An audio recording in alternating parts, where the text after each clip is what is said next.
Hello and welcome to Global Review. This is our weekly program bringing to you key developments in the global horizon, trying to capture how the world is bringing in terms of broad trends. Let us have a look at the headlines. Europe, China, Russia discuss new deal for Iran. US-China trade truce emerges, more dialogue to deepen. Trump reassures North Korea's ken. The idea is to have peace in the region. European Council sees trade deal with Mercosur maybe by end of the year. Brazil calls for Japan-South America economic partnership. Low-cost air link WAF between India, Europe and North America to come up soon. African Development Bank to hold its annual meeting, this time in South Korea. As you recall, the last one was in Ahmedabad. The informal summit concludes. Modi-Putin comes up with Sochi declaration. Several issues this week, and we would be bringing to you across the globe more stories in terms of how the last 4 years foreign policy was. Let's have a look at across the globe.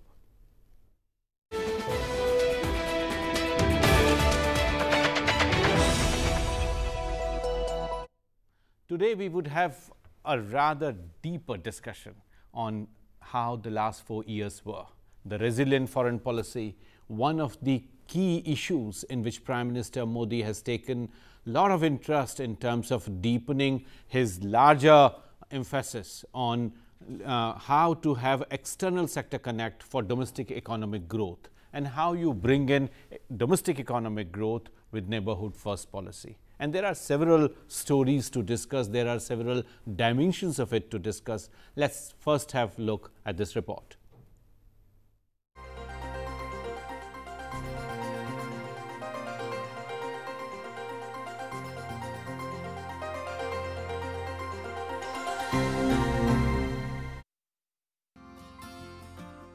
On May 26, the incumbent government led by Prime Minister Narendra Modi will complete its 4th anniversary. During his tenure, the Prime Minister has expanded India's global footprints by strengthening old ties and garnering new relationships. External Affairs Minister Sushma Swaraj brought in the aspect of diplomacy with human face. In the last 4 years, the interest showcased by Prime Minister Modi and his cabinet has infused dynamism in our foreign policy. President, Vice President and the Speaker have also contributed to furthering India's interests globally. Various state governments, in spirit of cooperative federalism, were inspired to interact with foreign governments. India's renewed focus towards foreign policy is five-pronged. Neighbourhood First Policy. Bilateral relations have been reinvigorated through Neighbourhood First Policy. In fact, Prime Minister Modi had invited all South Asian heads of states for his swearing-in ceremony in 2014. He believed in SAARC but then had to shift his focus towards Bay of Bengal initiative for multi-sectoral technical and economic cooperation BIMSTEC and Bangladesh-Bhutan-Nepal-India BIBIN groupings. Line of credits of worth more than $8 billion have been sanctioned by Indian government over the last 4 years towards various development projects, apart from close to 2,000 training slots and various hydroelectric power buyback agreements with our neighbouring countries. Promoting regional connectivity. Regional groupings were also high on the agenda of Prime Minister Modi's foreign policy. Groupings like Shanghai Cooperation Organization, BRICS, ASEAN, India-Africa Forum Summit, Forum for India-Pacific Islands Cooperation and East Asia Summit process have elevated our interactions with the wider world along with forays in New Development Bank and Asia Infrastructure Investment Bank. India also hosted African Development Bank's annual meeting in Gandhinagar in 2017 and AIIB's annual meeting is slated to be held in Mumbai on June 25 to 26, 2018. Faith in multilateralism. India's long-standing belief in multilateralism has been further concretized by renewing partnership with the United Nations and other international organizations like World Bank, International Monetary Fund and the World Trade Organization. India's leadership role during the negotiation processes of Sustainable Development Goals and Addis Ababa Action Agenda both in 2015 have been hailed as major successes by the global community. PM Modi's initiative of International Solar Alliance is also a global winner. Idea or one world? In an age when the world is divided into narrow domestic walls with impending gloom of protectionism, Prime Minister Modi's foreign policy believes in the concept of one world and mutual welfare. India's development cooperation activities through South-South cooperation have continued to empower and assist the Global South. In doing so, India has continued to partner and cooperate with Global North to help develop the Global South. Triangular cooperation with countries like UK, Germany, France and Japan are bringing development to various African and Asian countries. Promoting commerce, connectivity and culture. Prime Minister Modi and External Affairs Minister Sushma Swaraj's focus has also been towards effectively engaging the Indian diaspora and leveraging India's soft power. Be it India being the first responder in crisis and humanitarian assistance, for example in Nepal earthquake and Sri Lankan floods, to External Affairs Minister personally overseeing help for Indians in distress in a foreign country. Encouraging the world community to celebrate June 21 as International Yoga Day, to spreading the knowledge of India's traditional medicine has been the forte of the government. Prime Minister Modi's proactive engagements with the Indian diaspora through various town hall interactions during his foreign visits have been effective as well. Apart from these 5 major initiatives, India has carefully mended the global and diplomatic slugfest by avoiding ideological positioning. Thus, we have crafted differentiated relationships with countries that are strategically opposite to each other. We have strengthened and maintained meaningful relations with Israel and Palestine, Saudi Arabia and Qatar, and US and China. Prime Minister's initiative of informal summits with Chinese leader Xi Jinping and Russian leader Vladimir Putin is considered to be a trend-setting outreach in international diplomacy. Last 4 years, India has more to move forward with. In last 4 years, India has achieved under the leadership of the Prime Minister Modi several areas in which we now have to build on and have to see where country stands.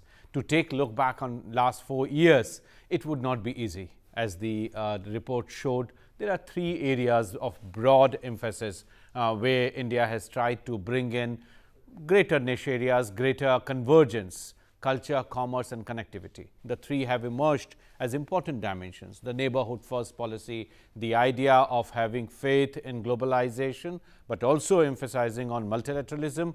But in this whole process, the key objective is to ensure domestic economic growth, to have more jobs and to have a sort of larger base of people contributing to not only the larger cause of the globalism of one world, but also trying to bring in and extrapolating what Prime Minister has been saying, Sabka Saath, Sabka Vikas. So, trying to bring that on larger platform. To discuss several of these issues today, we are very fortunate to have a very rich panel. We have Dr. Vijay Chauthaiwale, somebody who has been part of shaping up of several of these foreign visits of the Prime Minister. We are also joined by prominent journalist Shri Venkat Narayan with us today, and of course Professor Sreeram Chaulia, who is very often with us on international affairs and a key commentator on several of these developments. So, Dr. Vijay Chauthaiwale, let me first turn to you. How you look at last 4 years, in what way you think India's foreign policy has moved in some specific directions? I think last 4 years were quite remarkable as far as foreign policy is concerned in several ways. And I will give you only 4 points to begin the discussion. First is that India has reached a lot of unreached countries so far, and there are many countries where Indian Prime Minister or head of the government has never visited, like countries like Mongolia, Israel, and there are several other countries where for decades Indian Prime Minister has not gone, including Canada and neighborhood countries like Nepal, Bangladesh.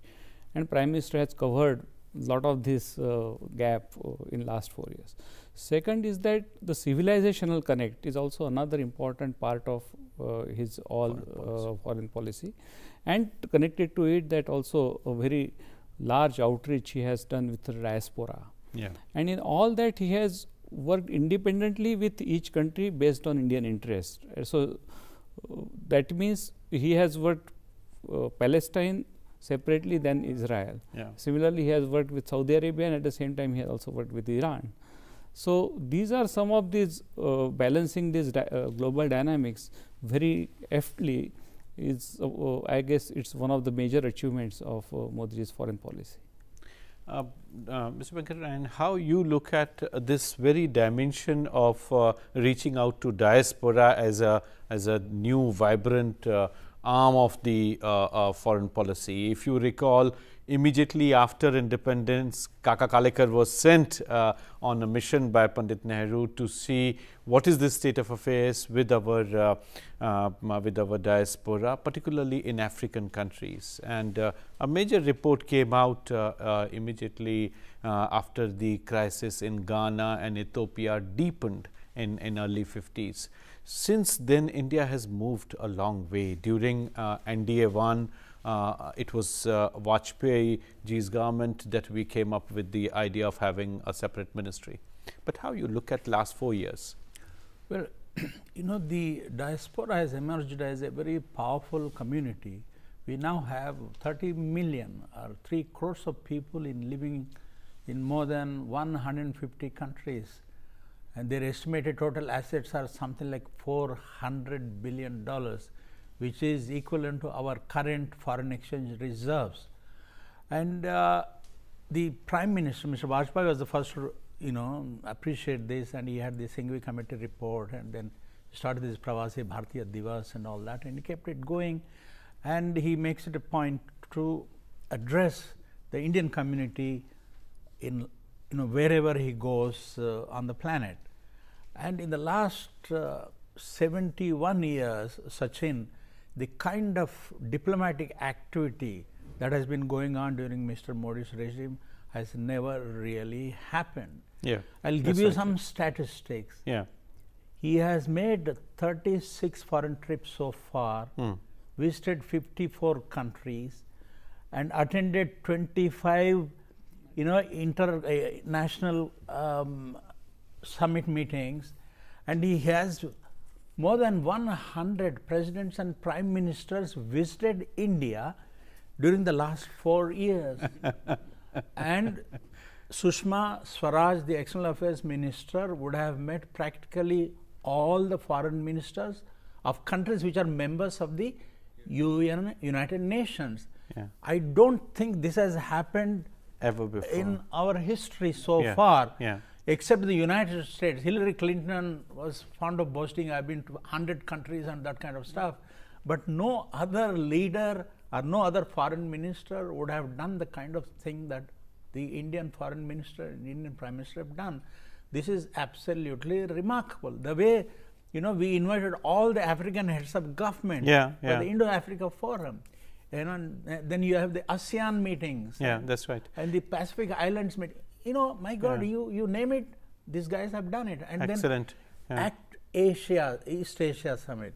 And then, practically, I don't think there is any country or, any area on the planet which has not been touched either by the Indian Prime Minister or External Affairs Minister or one of the 2 ministers of state or Commerce Minister or anything, which is absolutely remarkable on its own. We would have to stop here for a break, and after the break the discussion would continue. Please don't go away.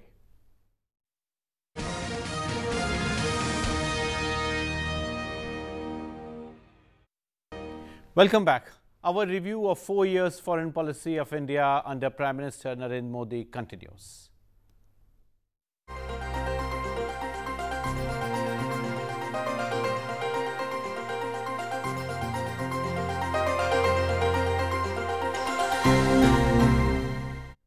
The larger context of this foreign policy between bilateral, multilateral and regional, Sreeram Chaulia, is not absolutely about our bilaterals. It is also about the larger geopolitics.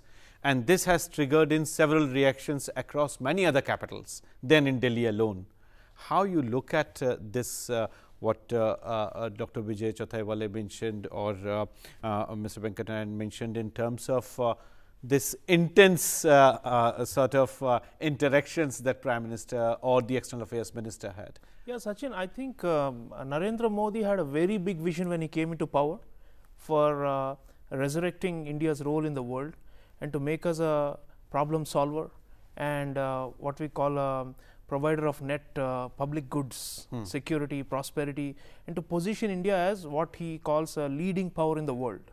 And I think to a great extent that has been achieved in these 4 years, because what he has done is his personal attention, as we have mentioned, the political leadership he gave to foreign policy had been missing for a long time. You mentioned Pandit Nehru. After the 1950s, there was never a prime minister who paid this level of attention and saw the value in engaging with the rest of the world. It was mostly preoccupied by domestic politics and narrower issues. So what Prime Minister has done is, I think he has really played the role of a global statesman.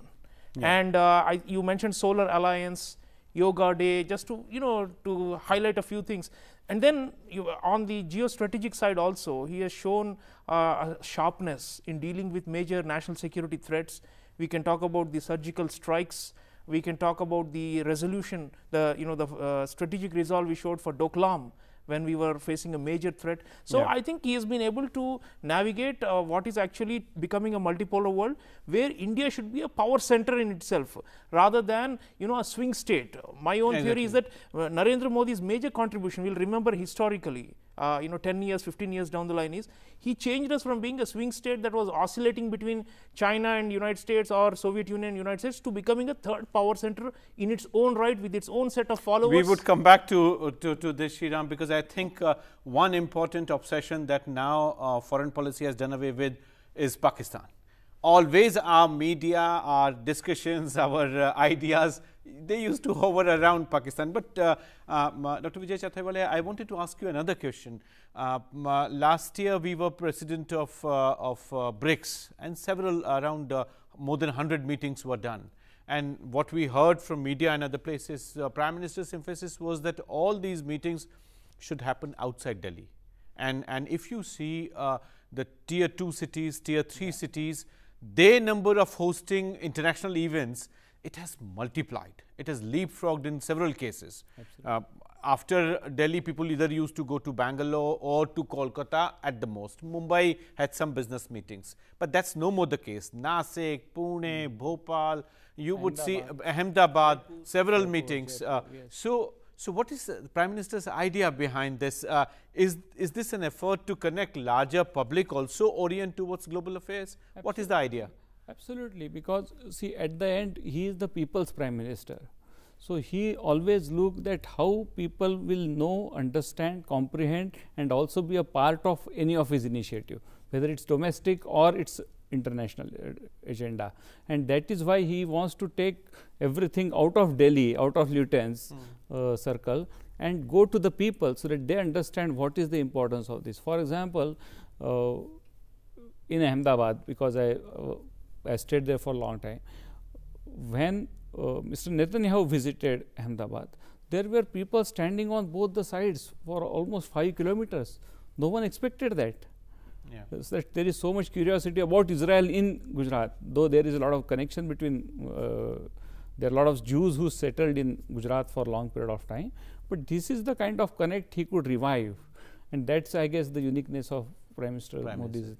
Mr. Venkataran, this whole idea of balancing between two extreme pillars in diplomacy is always seen as a tightrope walk, and people always appreciate leadership. And this is a miracle that Prime Minister Modi has accomplished in last 4 years. You see polarizing opinions on various dimensions in the climate change negotiations, for instance, at multilateral level, developing versus developed country, and then PM comes up with the idea of environmental justice, the idea of going beyond equator, so doing away with north-south divide, and then coming up with some constructive suggestion, as Sreeram suggested. So that dimension, or the idea of Palestine-Israel, which India had some, but not to the extent that we have now with Israel. We have opened up new avenues for our cooperation with Israel. So we were having this tightrope walk, of course, with India having relations with Israel and Palestine, but we never deepened relations with Israel. That has happened now. Even in West Asia, PM could achieve, nobody could have thought of a temple in that area. Things have moved, and everybody is on board. Even the efforts that were required in terms of having balance with China vis-a-vis United States or Russia vis-a-vis United States, So, how you look at some of these new dimensions of our foreign policy? Sachin, 1,000 years ago, India used to account for 25% of the global GDP. Then came India's enslavement by the empire builders, the British and others. And we, during the 400 years of the British stay in this country, we have been reduced to paupers practically. Now, we have a Prime Minister who is trying to change things. And this is for 1,000 years, India always hit below its weight. Now, we are trying to regain our position. After all, every fifth human being on the planet is an Indian. Okay, you know about India, a dozen people of Indian origin are either presidents or prime ministers in different parts of the world. Okay, and very soon there might be an Indian who could be sitting in the White House. Just you wait. So the thing is, I'm very happy that finally we have a leader with a positive outlook. India doesn't have to be, I don't know if you remember once when Mrs. Gandhi went to America, a reporter asked her, ma'am, are you pro-Soviet or pro-American? She said, I am neither. If I am anything, I am pro-Indian. This is what Mr. Modi is trying to say. India is a country that matters in global affairs. And we are trying to play the kind of role that befits an emerging power. Right? Yeah, and there Sreeram, I come to you.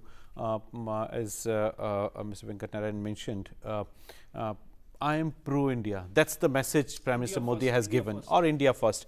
But last 1 month, there were several reports that India's relations with neighborhood has gone down again.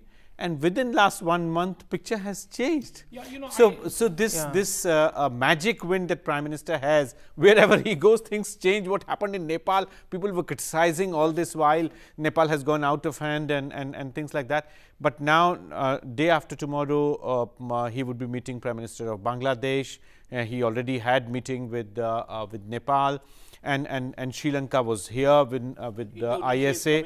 And so this dimension of our neighborhood, which is a very, I would say, extremely challenging for any government to have balance all the time. How you see our relations with our neighborhood? I think, Sachin, that's been another major milestone contribution of Prime Minister Modi. Because if you see, when we came into power 2014, there had been tremendous neglect of our own neighbors. And he reversed that process, see, with consistent engagement. I'll give you a couple of big highlights, for the audience to understand. You remember when he came into power, he met Sheikh Hasina, and he said, "Aap mujh par bharosa rakhiye.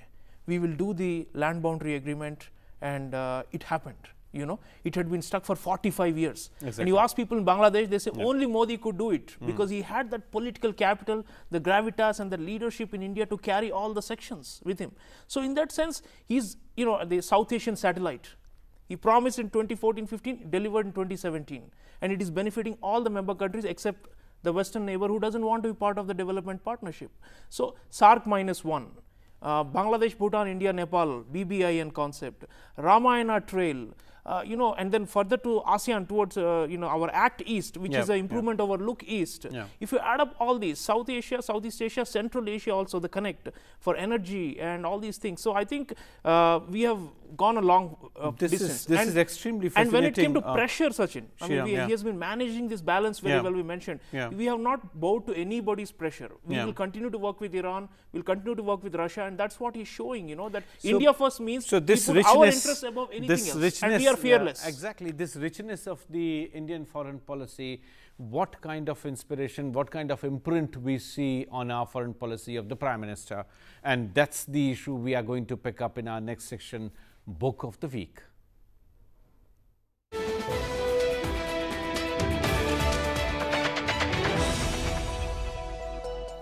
And in this week, we have picked up 2 books, and 2 authors are here with us. The idea is Modi Doctrine. The question really is, after Gujral Doctrine, Here are two publications which are trying to bring out some details, some facets of Prime Minister Modi's foreign policy, and they have captured it as Modi Doctrine, which came up in August 2006, edited by, among others, by Dr. Vijay Chauthaiwale.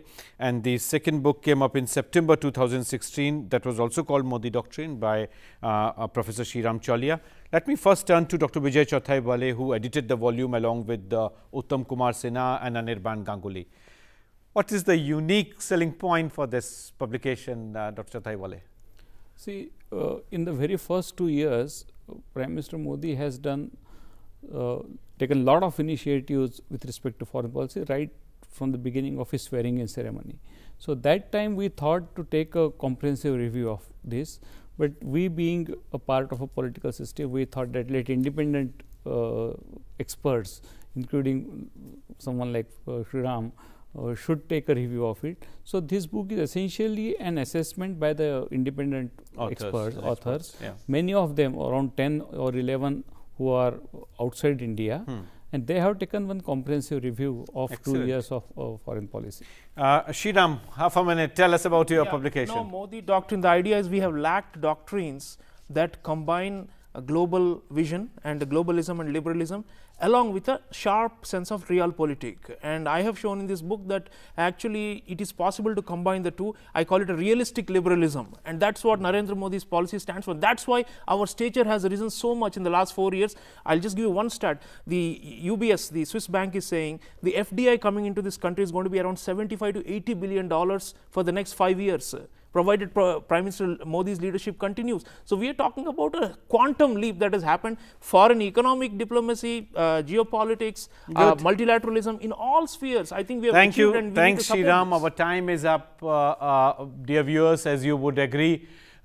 4 years to be reviewed in one episode is simply impossible. We have tried to do something in this episode. Maybe we would capture some facets and remaining facets in the next episode. Continue to watch this program. Thank you.